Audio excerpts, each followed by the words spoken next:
السلام علیکم، میں ہوں ارشاد شیخ۔ آپ دیکھ رہے ہیں انقلاب ٹی وی۔ پاکستان تحریک انصاف نے ورچوئل جلسہ کر کے سیاست میں ایک نئے ٹرینڈ کو متعارف کروایا ہے اور یہ ثابت کر دیا ہے کہ وہ آئی ٹی ٹیکنالوجی کے استعمال میں باقی سیاسی جماعتوں کے مقابلے میں بہت آگے ہے۔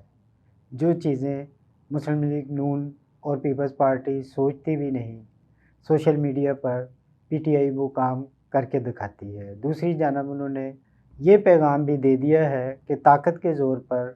عوام کی آواز کو یا کسی سیاسی جماعت کی آواز کو یا کسی سیاسی لیڈر کی آواز کو دبایا نہیں جا سکتا۔ اس کو عوام تک پہنچانے کے لیے بہت سے ذرائع استعمال ہو سکتے ہیں۔ پاکستان تحریک انصاف کے لیے جتنا مشکل آن گراؤنڈ بات کرنا ہے، انہوں نے اس کا حل ورچوئل اور سوشل میڈیا پر نکال لیا ہے۔ ان کے ورچوئل جلسے کے حوالے سے پی ٹی آئی کے جو اپنے دعوے ہیں وہ حیران کن ہی نہیں ہیں بلکہ متاثر کن ہیں، جبکہ غیر جانبدار حلقے بھی اس جلسے کے حوالے سے جو بتا رہے ہیں وہ بھی متاثر کن ہے کہ ایک وہ سیاسی جماعت جو اس وقت مختلف حوالوں سے انتقامی کارروائیوں کا نشانہ بنی ہوئی ہے، جس کے 16 کے قریب بڑے رہنماؤں کے شناختی کارڈ تک بلاک کر دیے گئے ہیں، یعنی کہ ان سے وقتی طور پر ہی صحیح پاکستان کے شہری ہونے کا حق بھی چھین لیا گیا ہے۔ کسی پاکستان کے شہری کا شناختی کارڈ بلاک ہونے کا مطلب یہی ہے کہ وہ ان سہولیات سے محروم ہو گیا جو پاکستان کا شناختی کارڈ رکھنے والے کسی فرد کو حاصل ہو سکتی ہیں۔ ایسی صورتحال میں بھی پاکستان تحریک انصاف نے ورچوئل جلسہ کر کے اور لاکھوں لوگوں تک اپنا پیغام پہنچا کر یہ ثابت کر دیا ہے کہ ان کی آواز کو اب دبایا نہیں جا سکتا۔ اسی طرح ہم دیکھیں تو 8 فروری کو جو الیکشن ہوں گے، اگر پی ٹی آئی اس میں بھی کوئی ایسا ہی کارنامہ کر دکھاتی ہے تو پھر جو مطلوبہ نتائج بعض حلقے چاہ رہے ہیں وہ کسی صورت نہیں آئیں گے، نتائج وہی آئیں گے جو عوام چاہے گی۔ لہٰذا الیکشن کے لیے لیول پلینگ فیلڈ ہموار کرنا تمام اداروں کی ذمہ داری ہے کہ وہ ایک ناخوشگوار فضا بننے سے روکیں یا کوئی ایسے واقعات رونما ہونے سے روکیں جو دل دکھانے والے ہوں، اور 8 فروری کو خطرناک دن بنانے کی بجائے عوام کو اس کا اپنے حکمران چننے کا حق دینے کا دن ثابت ہو۔ ورنہ یوں لگ رہا ہے کہ جس طرح پی ٹی آئی کو دبایا جا رہا ہے، ان کے کارکنوں کو، ان کے امیدواروں کو جو پیغام دیا جا رہا ہے اس کے ساتھ یہ وہی ہو رہا ہے کہ آپ جس کو جتنا دبائیں گے وہ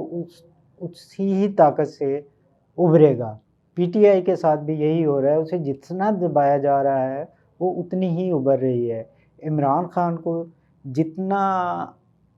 دبایا گیا،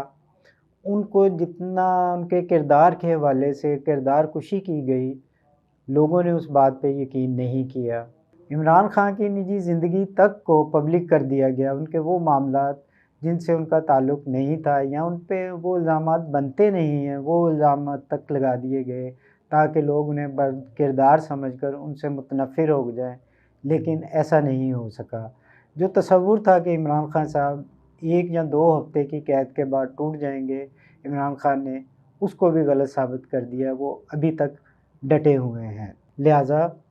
اس چیز کو سمجھنا چاہیے، اس پیغام کو سمجھنا چاہیے کہ اب پرانے وقت نہیں رہ گئے، اب وہ دور نہیں رہ گیا جب طاقت سے یا اداروں کی ملی بھگت سے عوام کی آواز کو دبایا جا سکتا ہے، ان کے فیصلوں کو تبدیل کیا جا سکتا ہے۔ عوام بھی اس سطح پر آ گئے ہیں کہ وہ اپنا فیصلہ منوانا چاہتے ہیں، اپنی رائے دینا چاہتے ہیں۔ آپ دیکھ لیں کہ لاہور میں تمام سختیوں کے باوجود یہاں تک کہ شیر افضل مروت کو گرفتار تک کر لیا گیا، اس کے باوجود پی ٹی آئی کے کارکنوں نے موٹر سائیکل ریلی نکال کے یہ پیغام دے دیا کہ اب ہم خوف کے بت توڑنے کی طرف جا رہے ہیں، تو اس پیغام کو سمجھنا چاہیے۔ نون لیگ ہو، پیپلز پارٹی ہو، جمعیت علماء اسلام ہو، انہیں کوئی سہارا نہیں لینا چاہیے الیکشن کے لیے، کسی کا لاڈلا نہیں بننا چاہیے۔ یوں تو پاکستان میں سبھی لاڈلے اور سبھی عتاب کا شکار ہیں۔ آپ دیکھ لیں، ایک وقت میاں نواز شریف صاحب لاڈلے بنے تھے تو حکومت میں آئے تھے، پھر وہ عتاب کا شکار ہوئے، مختلف مقدمات میں پھنسے، ان پہ کیس چلے، انہیں سزائیں ہوئیں، انہیں وطن چھوڑنا پڑا، انہیں جلا وطنی کی زندگی گزارنا پڑی۔ اسی طرح آپ دیکھ لیں، پیپلز پارٹی کو جو حکومت ملی تھی 2008 میں، وہ بھی